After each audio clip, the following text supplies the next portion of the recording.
What is graphic design? So graphic design is the visual representation of an idea that relies on organizing visual elements, which means text plus visuals to convey a message. And the client gives the designer these text plus visuals. So you are solving a problem with text plus visuals. So there's a difference between fine arts and graphic design. And art is really its own end. There are no preconditions. Design is about how to serve a client's needs and interests.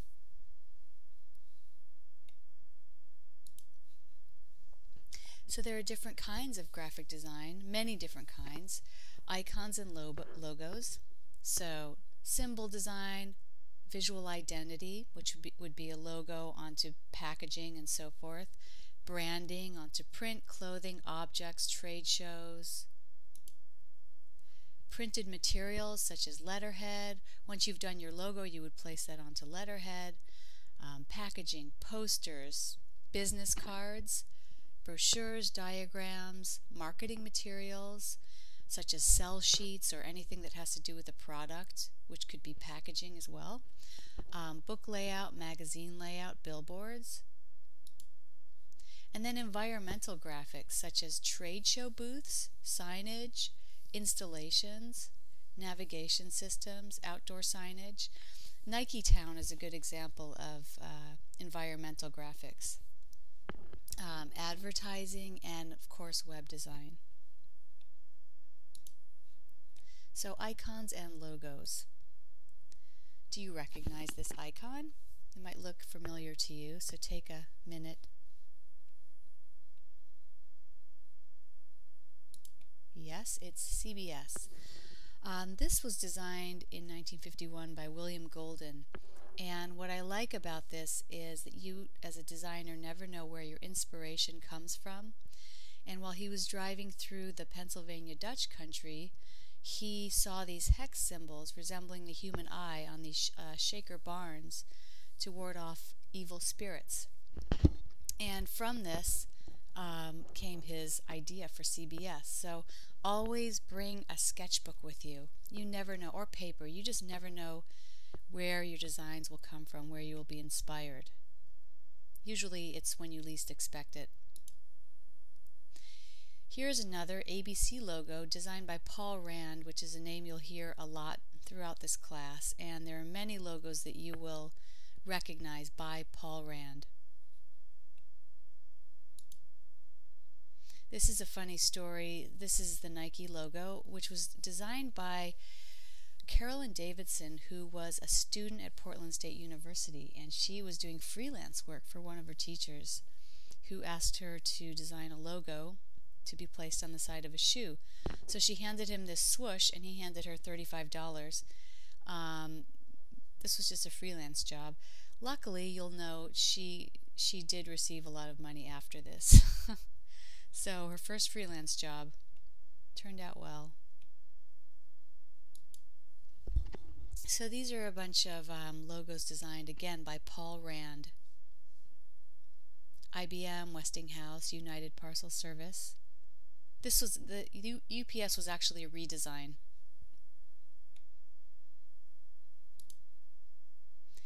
Saul Bass is another name that you will hear a lot, and there are many posters actually designed by Saul Bass. AT&T, Quaker, United Airlines.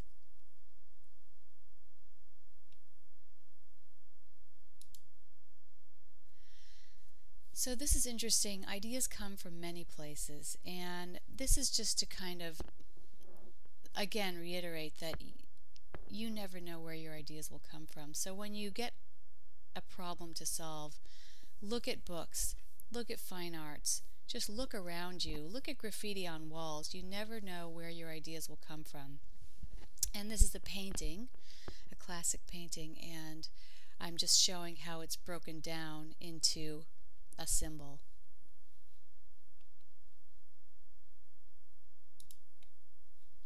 So logos used as a system. Branding. So the branding means the process of a look, a consistent look for all pieces, beginning with the logo.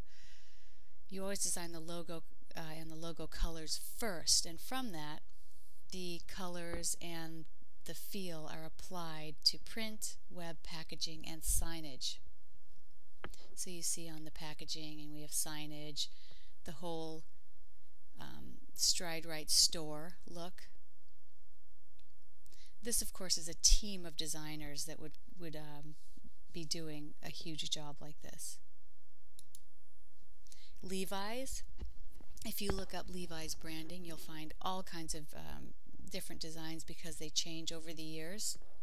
So you've got ad campaigns, tags for clothing, little pull-out booklets, posters. Here's an identity system. So you begin again with the logo, and then it's applied to letterhead, business cards, and envelopes.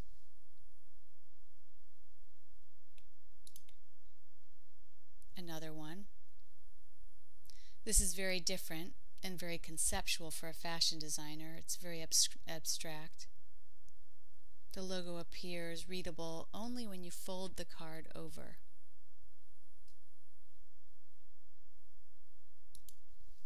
So this is as simple as this Robert Allen's name, but before this many iterations of sketches were done.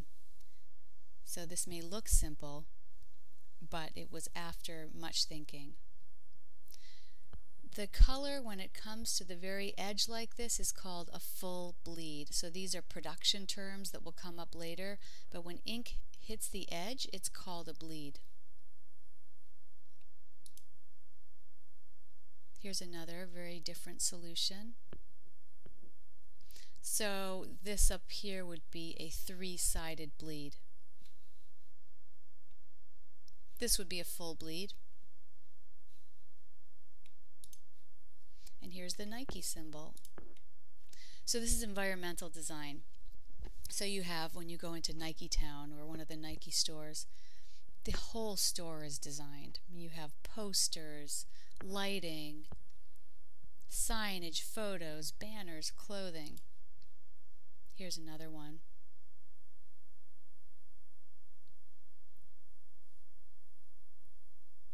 So there are obviously architects, print designers, many people involved in something like this.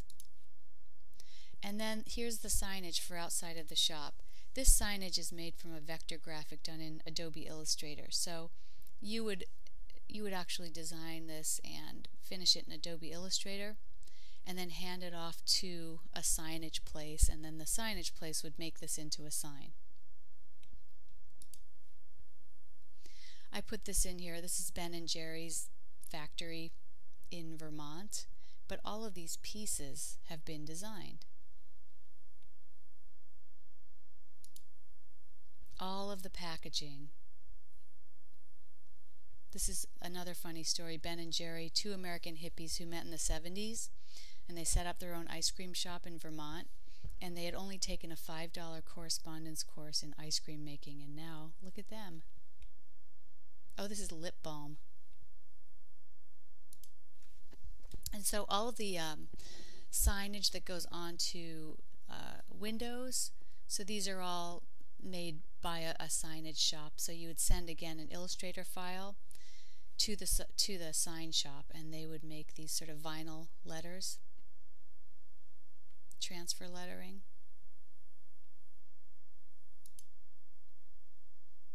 So the whole look of the factory was designed.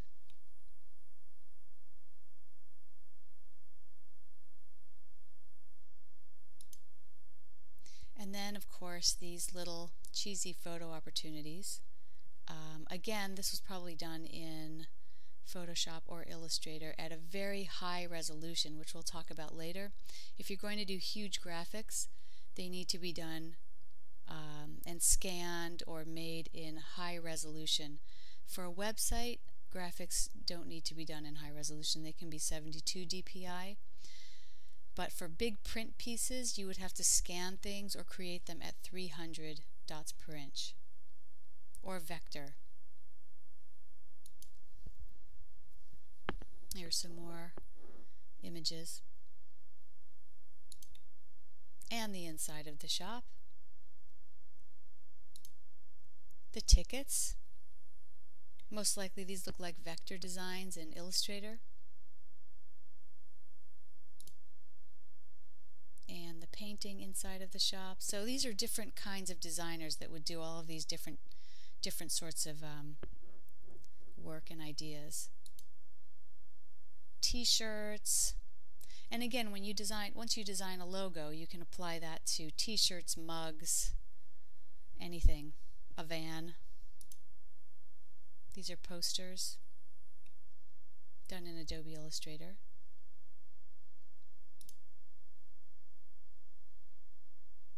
Some more from the inside. They even had some of these, they had like a little graveyard outside for the flavors that didn't make it. So some of these flavors, Chubby Hubby, Chocolate Therapy, they didn't make it. So again, someone has to design these little tombstones and the graphics that go on top. And then packaging.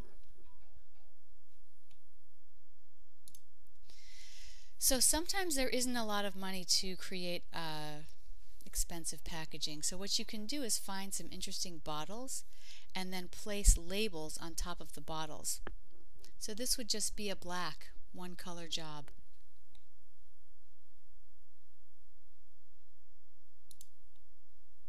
CD packaging. So we're going to do CD packaging in this class. This would be considered a two-color job. This would be, it looks like it's black and yellow. And then within that, as you can see, the photos are duotones. So they can be made out in Photoshop. You can create a monotone or a duotone and make a black and white image made out of a chosen color or two colors.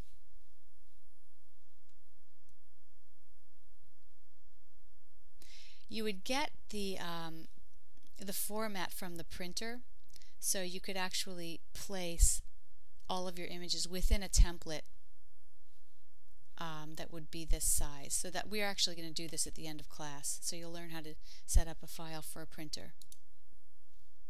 Here's some brand identity that's applied to packaging. So they've obviously got a certain look. They're going for this sort of retro 50s look. So they had to do a lot of research to figure out who would be the market for this kind of packaging, and then what look would they like. This is also designed, these Boneyard pencils. So who would be the market for these? That would be obviously a younger crowd. They're kind of cool, a little bit grungy.